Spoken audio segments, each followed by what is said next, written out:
ہر شادی شدہ نوجوان مرد و عورت کے لیے یہ ضروری ہے کہ وہ مباشرت یعنی ہم بستری کے اصول اور طریقے سے واقف ہو تاکہ اس کام کو صحیح طریقے سے انجام دیا جا سکے۔ ایسا شخص جو ان کے اصولوں اور طریقوں سے بے خبر ہو، ایسے انسان اور جانور دونوں برابر ہیں۔ ایسے جاہل اور غافل انسان جنہیں ہم بستری کا صحیح علم نہیں ہو، ایسے میاں بیوی کا آپس میں ملنا مباشرت نہیں بلکہ جفتی یعنی جانوروں کا ملنا کہا جائے گا، کیونکہ جانوروں کے لیے کوئی قاعدہ قانون نہیں ہوتا۔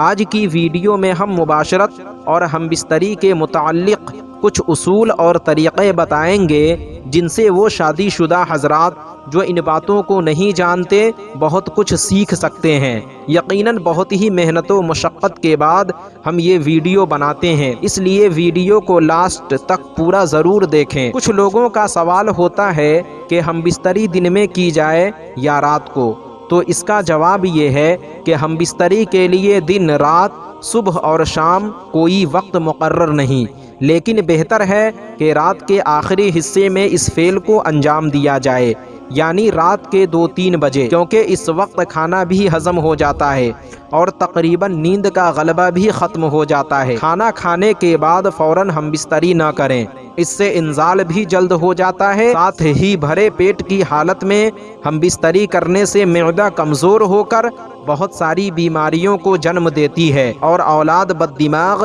اور کند ذہن پیدا ہوتا ہے۔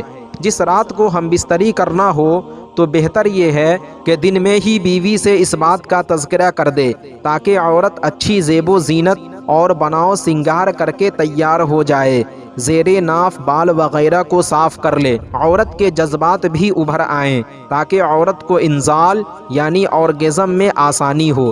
جس رات مباشرت کرنی ہو تو بہتر یہ ہے کہ دن میں تھوڑا بہت آرام کر لیں تاکہ رات میں نیند کی وجہ سے جذبات میں فرق نہ آئے۔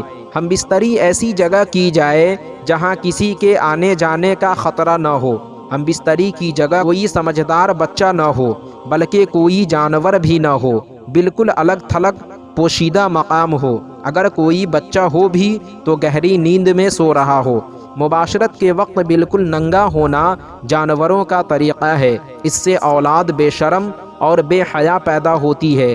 حضور نبی کریم صلی اللہ تعالی علیہ وسلم نے فرمایا کہ جب میاں بیوی ہم بستری کریں تو گدھوں کی طرح بالکل ننگے نہ ہوں بلکہ اپنے آپ کو اور بیوی کو کسی کپڑے وغیرہ سے ڈھانپ لیں۔ ہم بستری کے وقت بزدلی، ڈر اور خوف کو اپنے دل سے نکال دیں ورنہ اولاد بھی بزدل پیدا ہوگی۔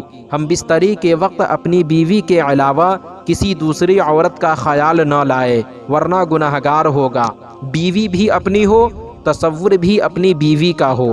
ہم بستری کے وقت زیادہ باتیں نہ کرے ورنہ ہونے والی اولاد کی زبان میں لکنت یعنی توتلا پن اور گنگا پن ہونے کا ڈر ہوتا ہے۔